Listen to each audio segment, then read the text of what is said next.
And this plant changed my life in so many ways. Mhm. Mm. And I like to say that it's the plant that made me and saved me. Hello and welcome to the Herbs with Rosalee podcast, a show exploring how herbs heal as medicine, as food, and through nature connection. I'm your host, Rosalee de la Forêt. I created this YouTube channel to share trusted herbal wisdom so that you can get the best results when relying on herbs for your health. I love offering up practical knowledge to help you dive deeper into the world of medicinal plants and seasonal living. Each episode of the Herbs with Rosalee podcast is shared on YouTube as well as your favorite podcast app. Transcripts and recipes for each episode can be found at herbswithrosaleepodcast.com or through the link in the video description. Also in the video description, you'll find other helpful resources. For example, to get my best herbal tips, as well as fun bonuses, be sure to sign up for my weekly herbal newsletter. Okay, grab your cup of tea and let's dive in. First up is the Herbs with Rosalee Student Spotlight. Each week we take a moment to celebrate one of our amazing students and their inspiring contributions to our herbal community. This week's spotlight shines on Canadian student Carrie Dick from Newfoundland. Carrie joined the Rooted Medicine Circle in early 2024 and then later enrolled in our Herbal Energetics course later in 2024. So she's been a really active and inspiring presence in our online course community, our live events, and she shares stunning photos and personal reflections along the way. One of Carrie's remarkable transformations occurred early in the Rooted Medicine Circle certificate path. She described shifting from a farmer's mentality of picking as many plants as quickly as possible to embracing that foraging and gardening is more process-oriented than results-oriented.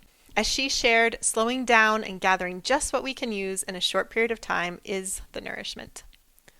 Carrie's academic background shines through in her beautifully cited work and meticulous attention to detail. Her capstone project included a clear, easy-to-follow flowchart showcasing her organizational skills. For her presentation, she prepared a comprehensive guide to making herbucha, herbal kombucha, with detailed slides and tried-and-true recipes that she developed over the 9-month course. It's really a truly impressive and valuable resource. To celebrate Carrie's contributions, Harmonic Arts is gifting her a $50 gift certificate to explore their exceptional herbal products. From functional mushrooms and tinctures to herbal lattes and artisan teas, Harmonic Arts crafts high-quality products with care. As a certified B Corp, they're dedicated to making a positive impact and continuously strive to nurture the connection between people and planet. Thank you so much, Harmonic Arts, for supporting our community with your thoughtful offerings. And if you'd like to explore Harmonic Arts offerings and support this show, you can find a link in the show notes. And when checking out, you can use the coupon code Rosalee, that's ROSALEE, Rosalee, to get a 15% discount on your order. When Tim first published his book, Invasive Plant Medicine, in 2010, it was an instant favorite of mine. And I remember it was controversial. It definitely stimulated a lot of conversations. I remember getting to meet Tim at IHS a couple years after that. I did his plant walk there, and I did my best to not totally fangirl, but I probably failed. I've been asking Tim to be on the podcast for years now, I believe, so I'm glad it finally worked out. I really love this conversation about Japanese knotweed. We also talk about Lyme disease and about the importance of invasive plant medicines. For those of you who don't already know him, Timothy Lee Scott is an herbalist, business owner, and author of Invasive Plant Medicine, which is the first book to outline the healing benefits of invasive plants and their ecological functions in the environment. He's the owner of Green Dragon Botanicals, which provides herbal remedies for Lyme disease and other infectious and chronic illnesses, and has specialized in treating Lyme disease for over 20 years, after first apprenticing with the late Stephen Buhner. Tim is a tireless advocate for the plant world and using herbs as medicine, and constantly questions the status quo of the technologically based corporate healthcare system. He currently lives in southern Vermont. Tim, I'm so thrilled to have you on the show. Welcome. Thank you. It's good to see you, Rosalee. Yeah, it's so good to see you. It's such a pleasure. we were talking just before we hit record that it's been a while, so looking forward to reconnecting with you. And I'm really excited to talk about invasive plant medicine because this is still one of my very favorite herbal books. I think every herbalist needs it, and we're going to talk about why it's so important. But first, I would love to hear more about your story, Tim, and just what brought you along on this plant path. Okay. Well, I've been thinking about this, and it does go go back to my childhood days when Mhm. I grew up in suburbia Cleveland, Ohio, and fortunately had a nice woodlot behind me that I spent a lot of my summer times as a child playing around, trouncing around, and it was a magical time, really. And I try to continue to bring that up in my life, just that wonder with the world, plants, and I one of the things I really loved was playing with jewelweed, Hmm. and there's a big patch of it, and I would just play forever, just popping those seeds and chewing on those seeds. And I'm sure if my mom would have caught me, she would have questioned, "What are you doing? You're eating that?"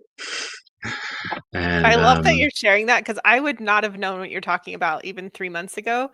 But I was mm, with Jim McDonald in Michigan in September, and I can't remember. Like it took a while to figure out how to do it, but I think he like managed to feed me a jewelweed seed because you have to like put it in your mouth at the right moment to get that like pop. And it was just like, I can't right. believe I've been like this long. We don't have retail really. So, but still, I didn't know I'd like gone this long in my herbal career with not understanding how cool that is. So, It yeah, is. great.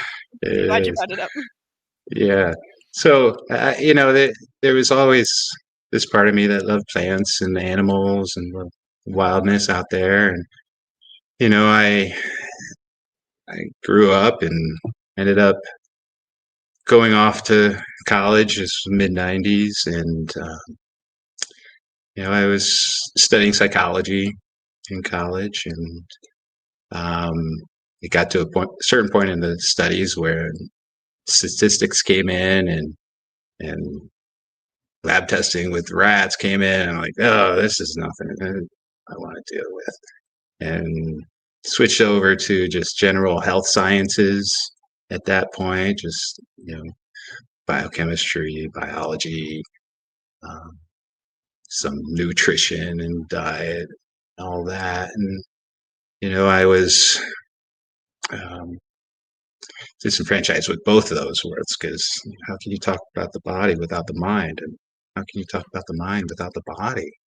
Mhm. And around that same time, I was getting really into Eastern philosophy, Buddhism, Taoism, and I came across a book on Chinese medicine. And this is Ohio, and back in the '90s, acupuncturists weren't even allowed to practice, and hardly anyone talked about herbs. And there was, a little herb shop down around the corner that you had to know about to get to. And um, I started exploring that, and I started exploring the herbs. And of course, what better herb to start with back then? Echinacea, golden seal, and that was the hype back Mhm. then, and still is. Um, but I really got intrigued with Chinese medicine at that point. Um, I decided to drop out of college and travel west, head to California to go to Chinese medicine school. And that interest in herbs was growing, and I was reading all that I could, and spending time with plants, and had some pretty magical experiences with different plants along the way. And I finally settled in San Diego for Chinese medicine school, and that was a whole in-depth process to just going into this whole new philosophy of just looking at life and health and well-being, and it really resonated with me at the time, and in a way, it was the first time in my life I enjoyed learning about something. Up until that point, I did enough to get by, but I finally found something. Oh, I want to learn about this more and more, and it was really exciting. And the schooling was part acupuncture, part Chinese herbs, and in that process, I learned, oh, those are the same herbs that are growing here for a lot of purposes. So, and along the way, I there's a couple books that really stood out to me, and one of them was Stephen Buhner's book, Sacred Plant Medicine, and that was the first book that sort of opened me up to this other way of thinking and being with plants that I never came across that in my life, but it just resonated so well with me. And with some of my experiences with plants, for one, I'll speak to is manzanita. Traveling through the Southwest, and this plant was just so magical and took hold of me in a way, and we danced in this way that just took me to this. Oh, there's this plant that has this energy and this almost like consciousness that grabbed hold of me. That wow, I want to know more about this.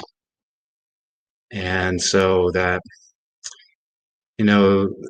there was the whole Chinese medicine, and then there's this other branch that I took with the sacredness of the plants. I finished up Chinese medicine school. That was in 2002, and traveled east and ended up in Vermont. And with my ex-wife at the time, we started a herbal apothecary and acupuncture clinic, massage, and all that. It's when the practice really started, when I started working with people. And at the same time, I met Stephen, and he was doing a workshop, and he was actually living in Vermont at the time, and that's where sort of my apprenticeship with him began too, and that led me on a whole nother journey with the plants and with myself, and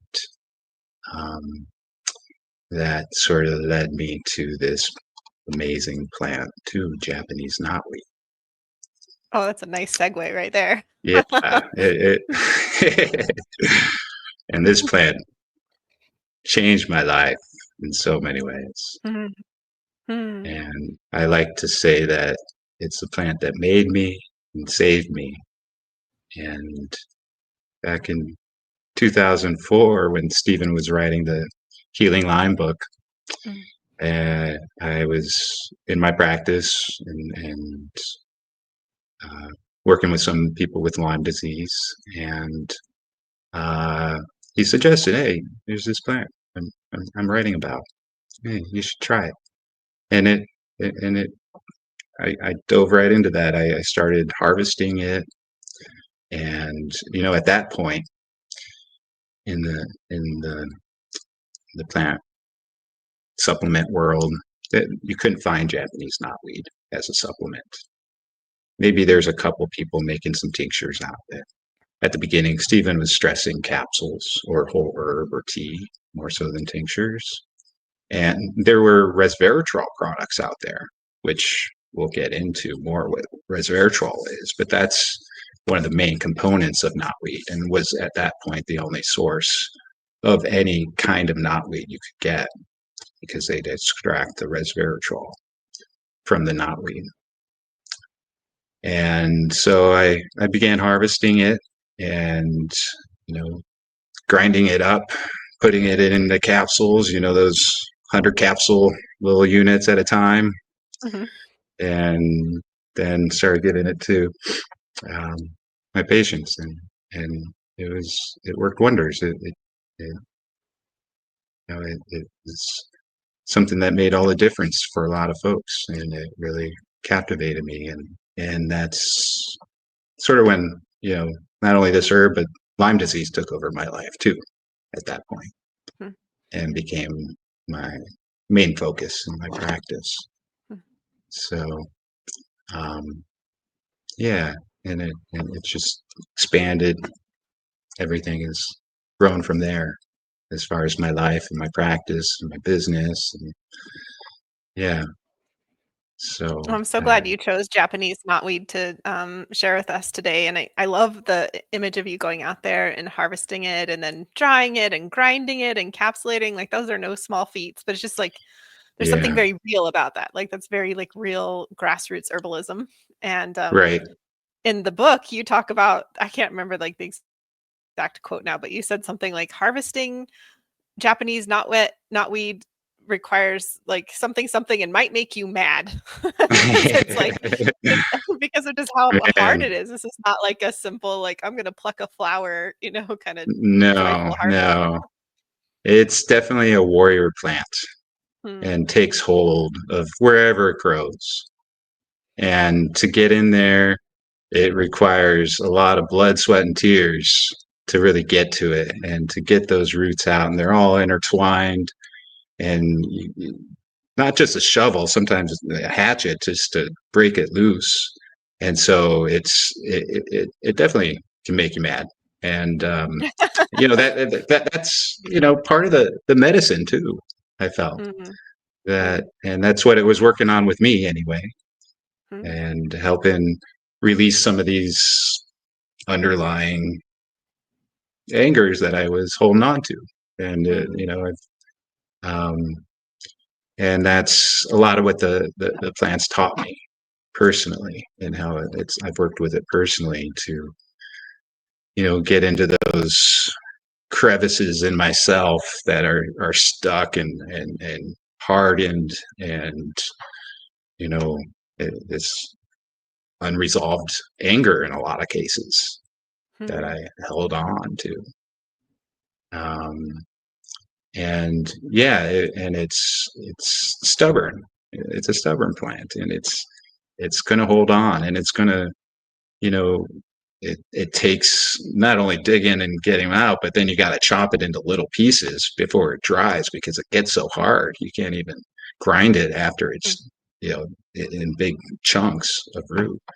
Yeah, that was really the first time I did that sort of, grassroots, get in there and make medicine from scratch, and become, so entwined with the plant, um, this way. And it's really a special experience.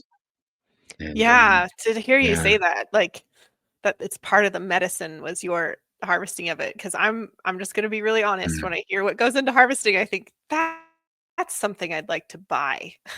Like that, like I kinda wanna sidestep that, but when we do sidestep that, like, direct interaction with the plant, we're sidestepping a lot, not just effort, but part of the healing process for ourselves as well. this is true. This is true. Mm. And I have allowed other people to harvest for me at this point. But You went through your um, process. You're on the other side of it now. yeah, yeah, actually, yeah. Jeff and Melanie Carpenter harvested for me. They go out in tractors now and dig it up for me. Mm. And so I'm grateful for them to do this Yay, work. Jeff and Melanie. And Yeah. yeah, yeah. Well, And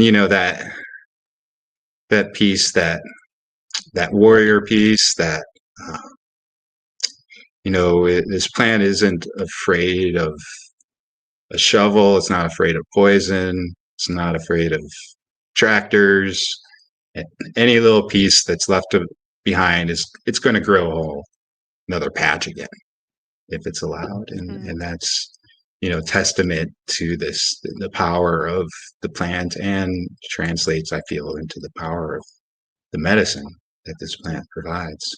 Just there's such a strength to it and a depth to it to go into those places and dress and hold on to and help transform those areas where it grows too.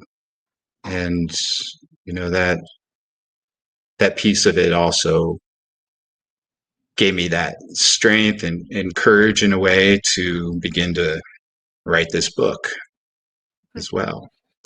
I did write Invasive Plant Medicine from a place I really drew on some of that anger that I had in me, that people were going out and poisoning all these plants that had benefit. They were going out and ripping them in a vile way, and having no respect. And so that I really drew on Knotweed to help me write the book, because I have made use of this plant, and it is quite extensively growing everywhere around me here in Vermont. And so there is articles and workshops all the time. Let's get rid of this plant. It's taking over the riverways. And I felt a need to step up and say, oh, wait, this plant's growing here for a reason, and there's this disease spreading in here too, that this plant can treat. And there's this symbiotic relationship between them, and it's not all bad. And okay, if you want to get rid of the plant, but let's make use of the medicine too. And treat it with respect. There's a reason plants grow everywhere. Um, and I don't believe nature makes mistakes with all this. So Yeah, I love your kind of the first half of the book is very fiery in nature for sure. Like I hear what you're saying, that you like we're pulling that up, because I read it and I just like get all like ramped up too. It's like, yeah, because it really is. You know, I wish I said every herbalist should have this book, but man, do I wish any like person who's like a homeowner or anybody who thinks they hate bad plants or invasive plants could read it, because there is like, I think those opening chapters are really offering a paradigm shift of how we are looking at these things, which is what you're talking about. Nature doesn't make mistakes. And um one thing that you talk about is this well, gosh, there's so many things I want to bring up. Let me just go start with one. I feel like I get pretty angry. Even still, I just recently had the occasion that I got to feel angry again about this. Somebody was on my property, and I have mullein growing in my garden and, along the edges and stuff. And they were like kind of upset about that I would allow that to happen. And they, then they said, I hate mullein. It's a bad plant. And I just it's been a long time since I felt like a reactionary anger about this, because one, I'm just like habituated to it, and I know from decades of experience that like getting mad doesn't really help, um in the moment or whatever. But I did get a little mad in the moment, I have to say. But the thing that annoys me about that is that people quickly like hate the plant almost as like a scapegoat or something, without recognizing the larger roles that are playing into, these things happening. So like you have a whole section on that of, what contributes to invasive plants, which are things like roads and agriculture, and basically a lot of, human causes. And so instead of somebody like taking responsibility to say like, oh, like, I'm not participating in natural regeneration of the soils through fire, or because of, this or that, like I'm contributing to, these other plants happening. So yeah, they just hate the plant instead, which I just I got kind of mad at that just recently. And later on, I was like, oh, I wish I would have kept my cool a little bit better on that one. But yeah, so bringing it back to Japanese knotweed, it's easy, for people to look at Japanese knotweed and the incredible way that it spreads and how difficult it is to remove. But one thing that you talk a lot about Japanese knotweed is how it does cleanse the waters where it grows. Right. I wonder if you would speak to that a little bit. Yeah. And yeah, these knotweed and most all these invasives gravitate to those areas that have not only been disturbed by human influence, but also natural influences, that flooding and whatnot. And they go to the roadsides where we're spreading into the natural environment, and they spread along riverbanks. This knotweed really is all along the riverbanks here in Vermont, and it has been shown to help clean some of those pollutants. And there's the practice of bioremediation, where some people purposely plant plants to help remove toxins from the soil or the water, to help cleanse it. And whether it's heavy metals or otherwise, these plants can take these elements into their roots and into their bodies and transform it into less toxic forms in some cases. And then sometimes, those toxins can be stored in the plants themselves. And then in the bioremediation process, you harvest that. And then, there's even potential of, I not remember the plant exactly, but there's one plant that takes up nickel, I believe, and they plant this in old mining areas where nickel was mined, and then the plant brings up the nickel into their plant body, and then they harvest it, and then they can transform that. They can burn it back and capture the nickel back out of it. Oh, wow. So it's it is something, that's one of the big things that people come to me asking is, how harmful is it to be harvesting these plants from these areas too? And I think it is important to look into that ahead of time. And it's hard to say in so many cases without specialized kits to test for various heavy metals and toxins. But it's to look at what's upstream is important. If it's also growing near roadsides or where there's runoff, that's important to stay away from. So in general, most of the rivers are fairly clean, where there isn't a lot of human influence directly there, though it can lead to some questions about how much of the toxins that they're bringing into their plant body. And there's still a lot to learn out there about this process. So I generally recommend away from roadsides, away from heavily traveled areas. If there's known industry upstream, maybe don't harvest there. Go even beyond that to harvest. So yeah, so it is a fascinating thing to look at, and one of the reasons why knotweed, for example, grows where it does is that potentially these areas are contaminated and toxic, and all their native species don't have the ability to grow there because of the toxicities that are there. So it's not necessarily, it's often said, the knotweed's pushing out the native plants. But in reality, it's these native plants can't necessarily grow there anymore because of the change in the soil.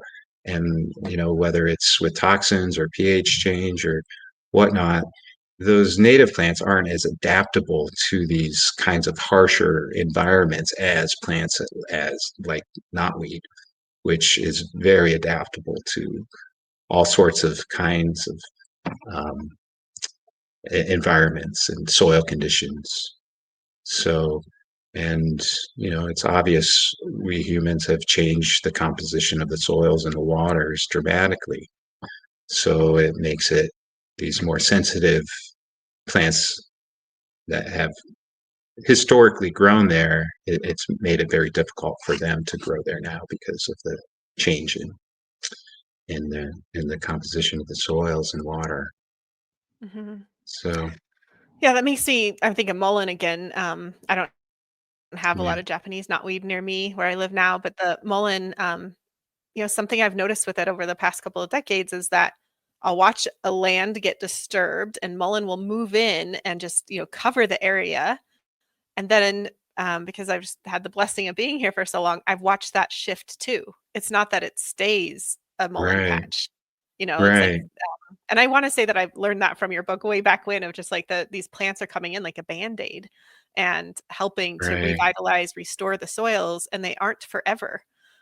So you could right, look at a mullein patch, like a strong mullein patch, and be like, oh, like now there's no plant diversity there. Now there's just mullein. Like you could have negative thoughts like that, but in time, the mullein, decreases as other plants then come in, and there's more diversified soils as those, um, or diversified lands as those soils are being revitalized after the disturbance.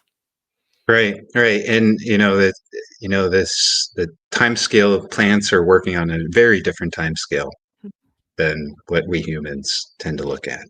Mm-hmm. And I've seen that with mullein on my land too. It was so abundant for a number of years after I moved in here, and I did a little clearing, and it moved right in there. And for about 4 or 5 years, it was just all mullein in that area.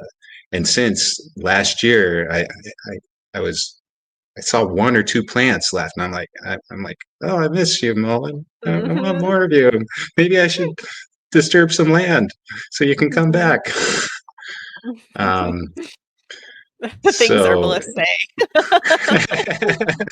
That was actually one concept in invasive plant medicine. Like, I feel like so many concepts were just easy for me to like, either I'm like, yeah, like I've often thought that, or was easy to get on board with. But this, you talk about the impermanence of nature and how we can sometimes have mm, this idea that what we see or what we imagine the past to be, that we think that there's like this permanence there, mm, like, oh, that's what quote mm, nature is. And mm, that one was something mm, that like it took me a while to be like, oh right, like mm. like because I felt I did kind of subscribe to that, have this idealized views of what is nature and what it should be, and that it Yeah, was almost like at this moment of time, rather than this like the impermanence of nature is always shifting, always moving. yeah. And yeah, what is native too. Yeah, because you know, uh, Yeah. plants have been moving around the globe for hundreds of thousands of millions of years. And Mhm. so the and there's been gigantic shifts in climate for every 10,000 years there's a giant shift in our climate system. And whether it's the um, it's whether it's temperature or whatnot, there's a lot of factors going on. And like we're saying, there is a different time scale that the Earth works on than what us humans can easily see. And with knotweed as an example, in its native land in Japan, it it grows in uh, the volcanoes where recent volcanoes. It's the pioneer plant of those areas, and it's the only plant that really grows there for 50 years or so, and that's almost a human lifetime. And then once it's it's, built back up the soil by all those years of growth and decay and building it up, then all their plants can start to move in, and then that mountain can, grow all their and more diversity of plants that can move in there at that point. So yeah, there is this. I think that a lot of people do get caught up in that idea that, what is native, and um, how have plants moved throughout the ages, whether it's by humans. We're the greatest dispersal of seeds throughout the world and have always been. And all their animals do that. The wind does that. The water, the currents, all move plants. That's, part of the show that's happening. And so we're just living at a unique time where there's a lot of disturbance that humans are creating, which makes enormous opportunity for these plants to move in. And so that's, it's interesting that way. And, it is a certain mindset that people have of native versus foreign and all that. We're living in a lot of that, whether it's with plants or animals or people for that matter. So yeah, so that's all another topic. Yeah. Slightly different tangential thing. Well, I would like to shift back to Japanese knotweed and talk. I know people want to hear about the medicinal applications and the gifts of Japanese knotweed, and you've mentioned working with it for folks who have Lyme. Be interesting to hear more about that. And I know it's not just a Lyme disease plant, so other Right. gifts as well. Right. So yeah, that's what it's most known for of these days, working with Lyme. And it has this unique ability to go to those different areas of the body where the Lyme likes to hang out. So Lyme is really known for, like in the brain, the nervous system, the joints of the body, the skin, the heart. Those are usually the four main areas that people talk about Lyme affecting them. It can affect virtually any bodily system, though. But the unique thing with the knotweed is that it has significant influence on all these areas in the body, and and this is why Stephen sort of chose this as sort of the, one of the most primary herb to address Lyme disease. And it's very good for addressing inflammation and the infection in the brain and nervous system. It contains the compound resveratrol, which I touched on earlier, which you can look through all the scientific studies, and it's, resveratrol is that notable antioxidant that people talk about that's in red wine that gives people the liberty to drink as much wine as they like, because it's so beneficial. And it is very specific to, it's been touted as the cure-all, anti-aging element, and is really good for the neurological system, dealing with the degeneration of the brain and addressing, all those common neurological disorders we're seeing these days, like Alzheimer's and dementia, and helpful for strokes and whatnot. So, that's it. The thing with knotweed is that it contains more resveratrol than any other plant in the world. And so many pharmaceutical companies, supplement companies use the knotweed and then extract out this compound resveratrol and sell it as that single extract, that chemical compound. So that's one of the, the beauties of this plant is that it really helps with that aging and the the toxins and the neurological system.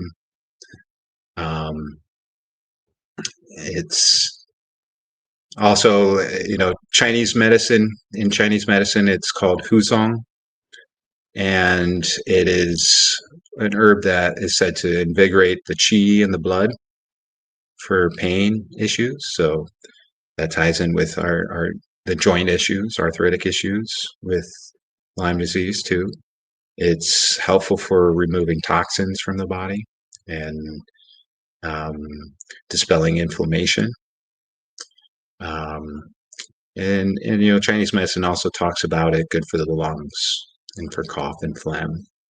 So um, and it's been used for thousands of years in Chinese medicine this way. Um, so yeah, so with its specific nature to address these different areas where Lyme likes to hang out is why I've really, and Stephen really chose this and began using this as sort of the center of the treatment in a lot of ways. And um, I really, I see, the great benefit, especially in the nervous system, helping with the brain function and such. So, yeah. I wonder about a couple things about resveratrol. I, I often think like if I was a millionaire, I would have a lab and I would, employ people to do all the studies that I wonder, about. I don't know that you can answer this. Maybe you can, but I'm just kind of curious because oftentimes when we see these isolated chemical constituents from plants, we also see that they don't actually work as well as whole plant medicine. So I think that would be an interesting thing to see, a comparison between like, one group taking resveratrol, one group working with Japanese Yes. knotweed directly, and then of course our placebo group. But that would be Yes. fascinating to me. Um, Yes. Yeah, there are dozens, if not hundreds, of compounds, beneficial compounds in knotweed, and yes, resveratrol is just one of them. And the next one that is sort of coming along the lines, or has been for a little bit, is transresveratrol, a similar compound. Um, Emodin is another one that is found there. So yeah, and like you said, there is a synergistic effect with plants and all their compounds that work together to um, that bring the best effects and less side effects too. mhm. And there's often, if you isolate one compound, you might end up getting, I mean, you all usually end up getting some side effects if they're isolated compounds, just like pharmaceuticals are. So you get the side effects, but within the plant, there's often another compound in there that can help mitigate those side effects. It balances it out. So yeah, and yeah, there's not much energy, money to be made studying plants like that because yeah, like you can go out and harvest it, and Yeah. so but That's the yeah, other thing I wonder if you think of all like, I can't even, I'm sure, imagine how many resveratrol products are out on the market, and I just wonder, like, how like, are they cultivating it? Or, the Japanese knotweed? Or how are they yeah, getting the that's a plants good matched? question. I think there's a lot of cultivation in China these Okay, days. okay. Yeah, I think that's where most of it's coming from. Yeah, and even a lot of the supplements out there are coming from knotweed in China, from China.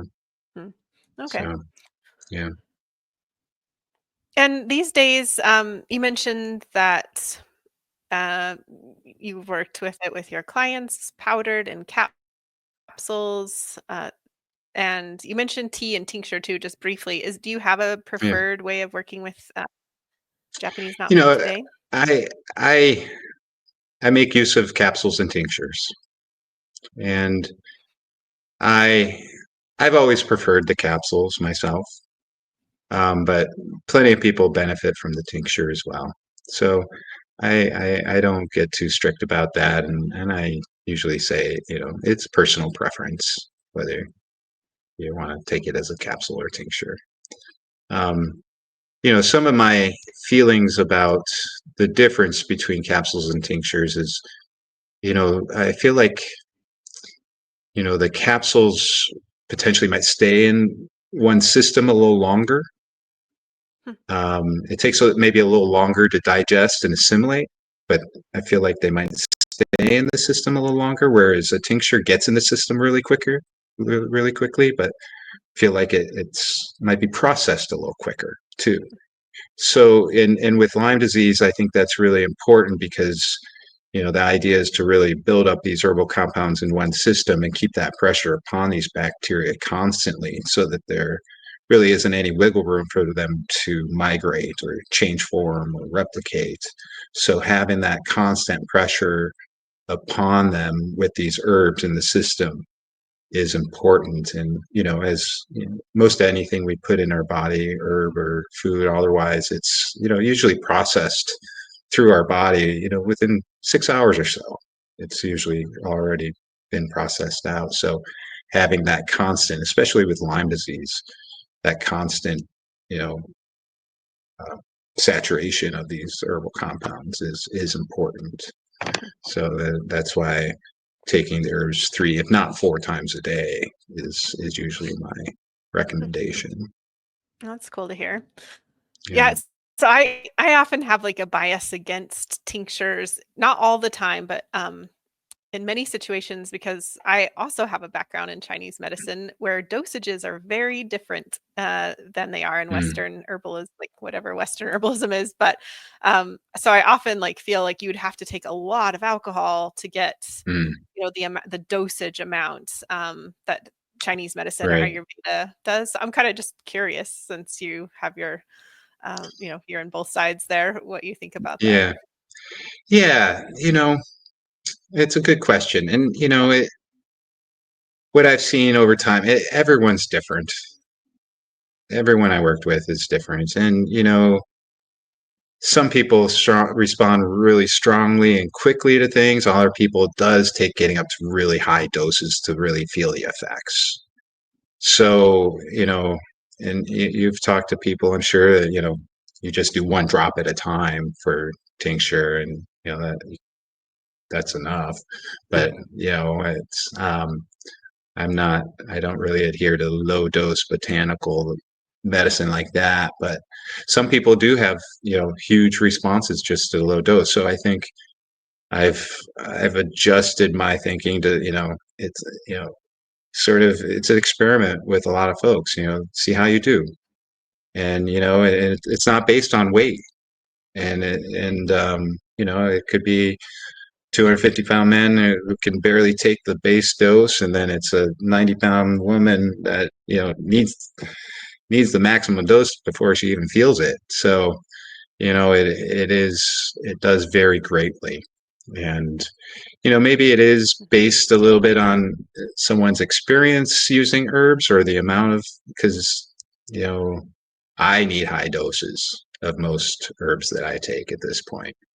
And I think it is because of just this accumulation in my body and tolerance, I guess is a word, but it's you know, my body's adapted to those sort of wild compounds in a way that maybe some more domestic people haven't had any of those wild compounds in their system before. So just a little bit hits them hard. Hmm, So, that's an um, interesting perspective, yeah. yeah, Yeah, yeah. it's such a great answer, Tim, because you're so right, it does depend on the individual. I also, like, work best myself with large dosages, so I can have that kind of bias inherent in my own experience. But yeah, you're so right, it really does vary with the person dramatically, and I think dosage in herbal medicine is one of the most fascinating topics because it Mm, can be the answer between, like, what works and what doesn't. Like, this is the true. the herb might be the most obvious thing that we think about, or the formula or whatever, but dosage plays a huge role, and I think that it's Yeah, often missed, like, unless you have extensive, clinical training and experience, that's a missed part of it, of just, right, like, how complex dosage can be. right. So, Very much so. And um, also thinking of yeah, like what I can put on the label is only a base dose, right. whereas what I'd recommend to my client would be up to this high dose, but you can't put that on label. And some people aren't working with people, so they just do what's on the label, and there's all that. Yeah, So so that's yeah, something I specifically share with my students all the time. Like, just because it's on the label does not mean that that's what an right, herbalist would recommend. That sometimes the FDA decides that, or some other body decides that, not actual practicing herbalists. So yeah, that's a good yes, point. yeah. Um, I have a question that I'm just thinking of, like, someone's out there listening and they're thinking like, I have Lyme. Should I just go ahead and take Japanese knotweed? Like, is this something that you generally recommend, or are there specific indications for it that you're looking for? I recommend knotweed for most everyone with Okay. Lyme. Okay. I don't use it by itself. I think there's a multitude of other Mm, herbs right. to use as well. And it's with Lyme, it's important to not only address the infection and inflammation that it's causing, it's also essential to help support and strengthen the immune system along the way. It's also important, especially early on in treatment, to help support the body's detoxing, liver, lymph system, kidneys. Um, it's a multi-pronged approach. So, and there are different herbs that are more specific to different areas of the body that I would be recommending depending on the person. Um, so, some people get purely the arthritic issue line, and just joints problems. Other people, it's just neurological Lyme, but other people, it's everywhere. So it really depends on the person, but knotweed, I think it's a good place to start, especially if someone's hesitant to jump in with a whole bunch of other things. But yeah, I think that's the center of my treatment with Lyme. Anyway, most importantly. I'm so glad you mentioned the complexity of treatment for Lyme. When I was in clinical practice, I'm on the West Coast, which is Lyme does exist here, but not nearly as prevalent as in the Northeast. And um, when I had people contact me and their main complaint or main thing that they want to work on was Lyme, that was an easy refer out for me because I just Mm, felt this is not, I just really feel like you need a specialist for Lyme. That wasn't something that I felt like mm, I had kind of like yourself, like just like you've worked with so many patients and extensively, and that's what Lyme takes, right? There's no just like quick formula and quick like, oh yeah, do yeah. ABCD done, So, Right. Right. if someone is out there listening and they have Lyme, couldn't recommend more highly working with an experienced practitioner to really get that help, and so you move forward because yeah, it requires that. Yeah. Yeah. It does. Well, before we move on, is there anything else that we might have missed about Japanese not Oh, there is something we missed actually. We've Okay. talked about teas and capsules, but we have not talked about fermented pickles. So we should mention that as well. So that's the recipe you shared Yeah. with us, and That's let's hear that about was it. a recipe from a friend of mine who had a restaurant, Lori. She um, turned me on to this, and I was so happy to see it and see her doing this, and they're really tasty. It's a great way to make use of knotweed. Um, you harvest the young shoots usually before they're a foot tall or so, and before they turn sort of more woody. As they grow, the shoots turn woody and harder to um, break down. So the young shoots, early springtime, and it's a simple brine fermentation as you would with dill pickles or any other vegetable, essentially. And you can add whatever kind of additional flavorings, the garlic, the peppers, whatnot. Um, and it's a nice condiment, and it's a great conversation starter too. Yeah, and I know my friend loved talking about it. Just hey, here you want some knotweed pickles to go with your dinner tonight? It's that plant growing out there. And I so, love that. That reminds me of like how I work with dandelion pesto. It's kind of the same thing. Like I mm, love to bring mm, dandelion pesto to potlucks, and then it's mm, like a great conversation to talk about how amazing dandelions are. So it's very like kind of yeah, similar idea. Like check out these amazing plant that makes incredible pickles. yeah, yeah. So, yeah, you can eat knotweed too. No. Yeah. And, it's also sort of other people have used it sort of as a rhubarb substitute, like a strawberry rhubarb pie, but strawberry knotweed pie. And it has sort of that tanginess, that like rhubarb too. So, but I would stick to still with that, the young shoots. And, that's same timing as rhubarb too. Um, so, yeah. Yeah, if So anyone it's wants to make me a strawberry Japanese knotweed pie, I'm very open to that. So accepting deliveries. That sounds awesome. uh-huh, uh-huh. Yeah. Well, for the listeners, you can download your beautifully illustrated recipe card for Japanese knotweed pickles by visiting the show notes or herbswithrosalee.podcast.com.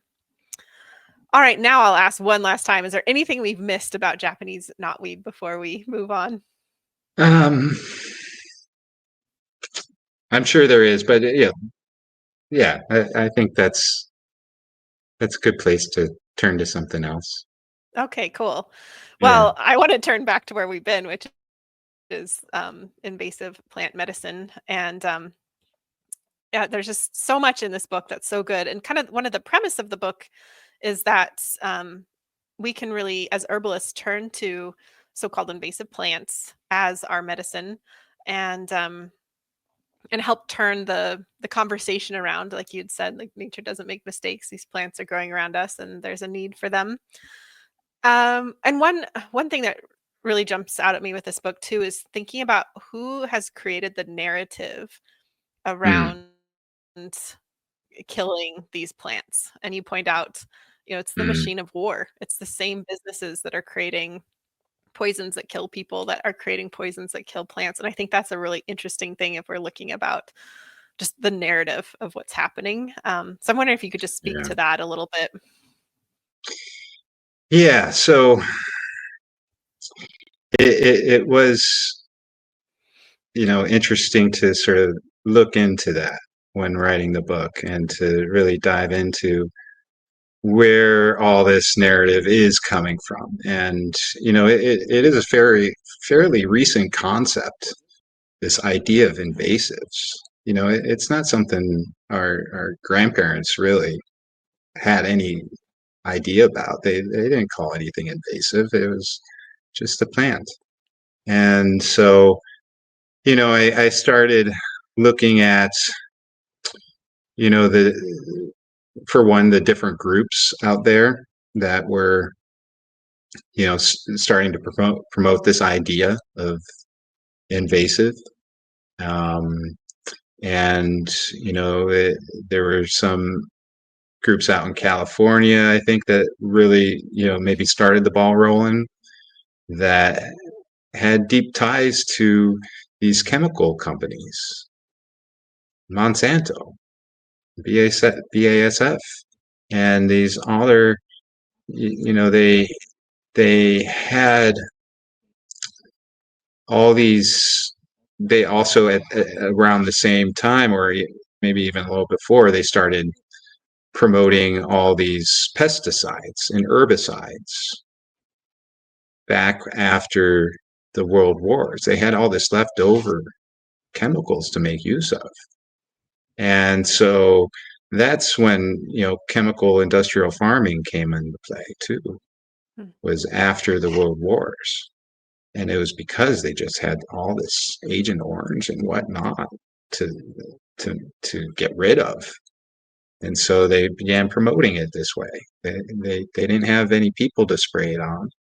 And so they decided that they could use it on plants instead, and effectively kill off plants. And so, and it was just a offspring of that that then led to this concept of invasive plants, these widespread plants that were growing. And Um, there was deep ties with executives in these chemical companies that began these different kinds of invasive plant groups. And they also began getting into the government systems. They had deep ties into the government, which then helped promote this idea through the various government agencies of these plants that are widespread and are not from this land. And so, yeah, there was this whole, you know, deep subversive connection between all these chemical companies and this whole idea of invasive plants. So, and that then reached into government and policies being made and laws being created where you couldn't spread plants, and if you did, you had to, if they did spread, then you'd have to come out and get rid of them, um, whether by herbicides or manual removal labor. So, um, and it just, it just like all these things in our society and in government, it ties back into money. Yeah. It's about making money for the right people. Mhm. And so whether it's in the government or with these big corporations, they go hand in hand. They're all just helping each other out to make the biggest buck. And this is just one Mhm. example of that happening. I So, remember a few years ago, I was driving on our local highway highway, and in front of me was a big tank truck, and all of a sudden it just starts spraying like this massive spray on the side of the road. And like, of mm, course, I know the roads are sprayed, but it was like I was just seeing it with my own eyes, and I was just kind of horrified and was just I had this like, how is this legal that they can yeah, just spread this poisons and toxins? And like our highway, I live in a beautiful valley, and the highway's right along the river, and it just it kind of made me sick to my stomach. And when I was, looking at this book, getting ready for this interview, like you have that line in there that was like, I think it was about mining actually, but it said that like, how is this even legal? And it's just, I wish there was more of us asking that and taking action on yeah, it. And you'd have to fact yeah, check me on this, but I remember like looking it up, and there was years ago, there gets these deals made that like local governments like have to spray so much, like they have like mm, it's like they have to spray so much poisons basically to like reach this criteria. And like you're saying, those are all deals that are made, right? Of like the yeah, company saying like, okay, we're going to give you this much poison, you got to spray it. yeah, yeah. And then you get the extra funding for it. Yep. Yeah, exactly. It- Yep. yeah, yeah. Oh, yeah. I can just, it's so easy for me to imagine that boardroom meeting too, like post World Wars, where they're like, okay, what do we do? Like, we got all this stock, and, the manufacturing is already in process. Like, how do we keep the money rolling in? Like Yeah, that's what the question is. Yeah. yeah, yeah, yeah. Well, so again, I, I'll just be very like open and honest. I want everybody listening to this show to get invasive plant medicine. Um, the first part of the book is there's just so much in there. We've touched upon some things. There's so much more. I want to say you are the king of quotes. There's like the best quotes in here that just like are so well placed too, because they just like bring the conversation forward.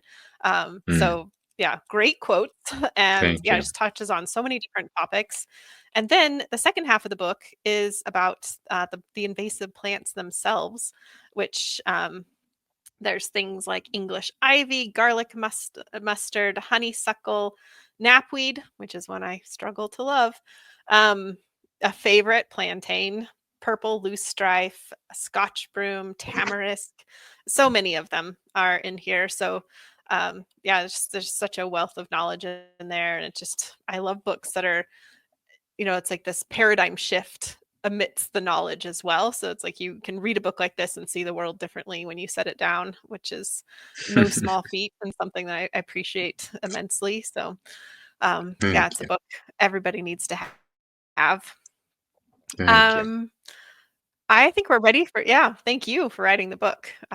Thanks to Japanese Knotweed for supporting you along the Mhm. way. And yeah, Yeah. it's just a true gift. And um, before we end, I have one last question for you. I'm curious to hear what your answer is for this. And the question is, what new things or new skills are you currently cultivating with herbs? Mm. Yeah. So I'm going through this transition in life right now, and I see a lot of change happening. And so there's this new dynamic that I'm being drawn to as far as working with plants in a different way. So part of that, so there's a couple of things, what can I say? And I don't know how much detail I'll go into them, but there is this, I'm working to, um, I want to work with people more directly. I took a time some time off from doing consultations and working with people, and I was sort of burned out. And but I'm starting to get into that more in the last year or so. So I'm starting to take a step back from my business life with plants, and I'm actually looking to sell my business at this point. Oh, And wow. Green Dragon Botanicals. And this this is going to allow me to one work with people more directly, and it's also going to allow me to go study some new plants that I'm really fond of, and specifically in Costa Rica and Oh, some wow. tropical plants. So I'm looking to, I've worked with a lot of those plants already in my practice, but I want to get more in depth with them and intimate with these plants like cat's claw and sarsaparilla, Hmm. ginger, turmeric, all these. Um, so that's where I'm really excited about that, Hmm. to go into a whole nother environment and immerse myself in a whole nother plant world. I've been here in the Northeast for 22 years, and I love it. It's beautiful, but I'm ready for a change. Hmm. Um, and it So you ties think in you'll with be my, moving to Costa Rica then? yeah, I think I Oh, am. wow. Yeah. Wow. My my youngest graduates from high school this year, Oh, wow. and I'm looking to sell the business and start something new down there. Hmm. And so, if anyone's out there listening and wants a great Yeah, well, herbal tell us about supplement, Green Dragon Botanicals. Let's hear about it. so Green Dragon Botanicals is what I would, which emerged from my use of knotweed and all these other medicinal plants for treating Lyme disease primarily. That's where it started. And I started it back in 2009. It's been 15 years that I've been doing this, and it's been, another 5 years before that that I've been working with all these plants. So it's 20 years now that I've been, focused in this way with these plants in this world and business of plants, and it's great, and it's supported me, and it's supported my family, and but I'm ready for focusing my energy elsewhere, which includes working with individuals. It includes working with new plants, and moving, and it also will allow me to work on my next book. And Mm. so I got a deal to write a new book. I don't know if I can really talk about that too much right now, um, but I should be finishing that up in the next year. Oh, And that's so exciting. maybe I'll just say it's almost as controversial as All invasive right. plants, All right. and it might make some people mad Wow. too, just like invasive plant medicine did, Hmm. Yeah, and I remember you made people mad. I remember shift that. it might shift some people's realities about certain topics. So I'm, you know, maybe next year we can sit down again and we can talk more about my book that's going to be coming Yeah, out. yeah, let's But do that. Yeah. It's um, funny, so preparing for this and just like remembering what an amazing book this is. Like I said, it's one of my favorite herbals out there. And I was thinking like this guy really needs to write another book. But I know from my experience, like I feel like the day my first book was published, people started asking when's the next book. And that's I don't know if it's because people can relate to it. Like people ask me all the time, like, when's the next book? And mm, I just think I want mm, all my books to, like, move a conversation forward. Like, I have probably had mm, 5 publishing companies offer me like, a beginner's herbal book, and I'm like, "There's already 20 great beginner herbal books out there." Like, like, I don't need mm, to add to that, like, I want it to be the next thing. But anyway, just saying, yeah. I was thinking that, like, when is this guy needs to write another book because this is just, like it was groundbreaking, still is, and, but I wasn't gonna ask that because I just know, like, like, that we get asked that all the time, so I'm Well, super thrilled to hear that. surprise. Yeah, That's I exciting. I have to sell my Yeah. business first though to open up some time. So, but um, Alright, Green so Dragon it's Botanicals, go check it Green out, Dragon everyone. Botanicals, and yeah, I'm looking for the right person, and it'll Yeah. serve anyone who buys it really well, and it'll serve so many people really well who are suffering with Lyme and all their chronic and infectious diseases. And yeah, it's I hope to do this soon. So Yeah. Yeah. yeah, Well, so I may you find the right person because I know that, this apothecary is really important serving, a population that really needs the help, so wishing you the best in that. And it's exciting to hear that you're just kind of like thinking about next chapters. I often say like I look forward to seeing who I'm gonna like grow up to be as an herbalist, just because I've had so many different like manifestations of mm, like what I've done. And that's the mm, wonderful thing about plant or about herbalism mm, is like there's new plants that we can get reinvigorated about and new chapters of being. So it's exciting to yeah, see you on the yeah. precipice of that and I'm going almost there. yeah, yeah. Yeah, Well, Tim, this has thank been you. excellent. Thank you so much Thank you, for being Rosalie. here and for sharing your wisdom with us, for writing your book, all just the wonderful gifts you've given to the herbal community, and look forward Mm, to seeing where you end up next. thank you. Thank you so much. Thanks for being here. Don't forget to head over to the show notes at herbswithrosaliepodcast.com to download your beautifully illustrated recipe card. And you can also get a transcript of this show. There, you'll also be able to sign up for my newsletter, which is the best way to stay in touch with me. You can find more about Tim's offerings at greendragonbotanicals.com. And if you'd like more herbal episodes to head your way, then one of the best ways to support this podcast is by subscribing on YouTube or your favorite podcast app. I deeply believe that this world needs more herbalists and plant-centered folks, and I'm so glad that you're here as part of this herbal community. Also, a big round of thanks to the people all over the world who make this podcast happen week to week. Emily Thomas Anderson is the project manager who oversees the entire podcast operation, from guest outreach to writing show notes and on and on. I often tell people, I just show up. Emily does most of the heavy lifting.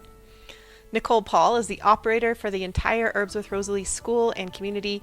She keeps an eagle eye view on everything to ensure it's running smoothly.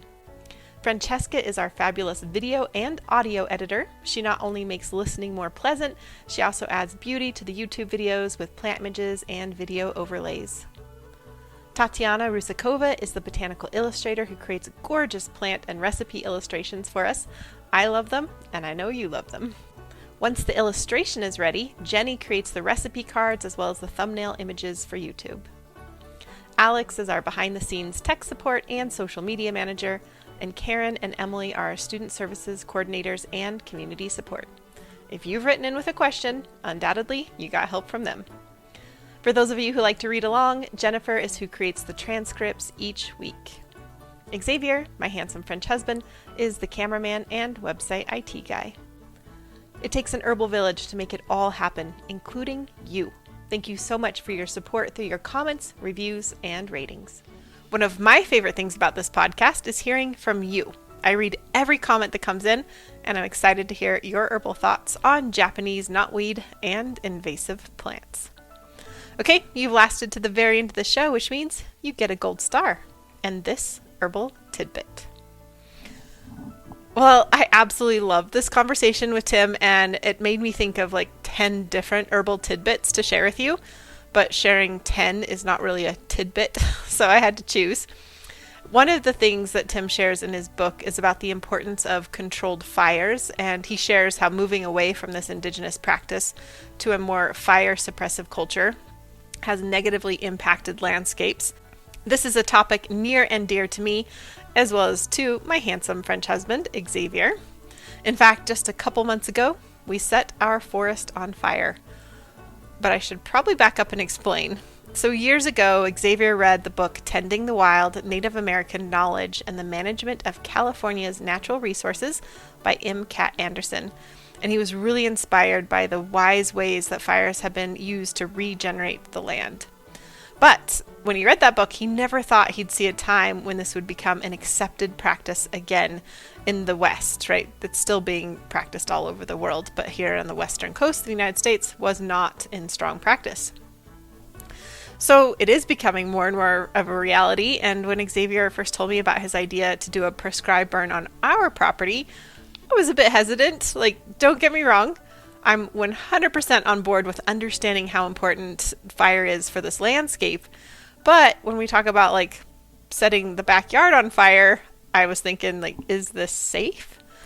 But watching the process of doing an approved prescribed burn has been so fascinating. The prep that goes into this is just mind-boggling. There's like weeks ahead of time, there's prepping the land by digging fire perimeters around the proposed area. And then there's so much weather observation, and you have to have so much hoses that go all the way around the unit. And then you need specific amounts of people that go all the way around the unit to look for, make sure fire doesn't escape from where you want it to be, etc. So I can't even begin to explain it all. But suffice to say, I've been so impressed with all the care and intention that's gone into it. And then finally, after months, like over a year really, of prep work from Xavier and friends, everything came together one Friday in October, including things like the weather and getting an approved burn permit and a generous group of folks that were willing to donate their time and labor. And the fire was this complete success. What we wanted to burn, burned, and it stayed within the perimeter, and everyone learned a lot. And I really can't wait to see how that section of the forest looks in the spring and in the coming years, because of course the main question on my mind is, what plants will flourish?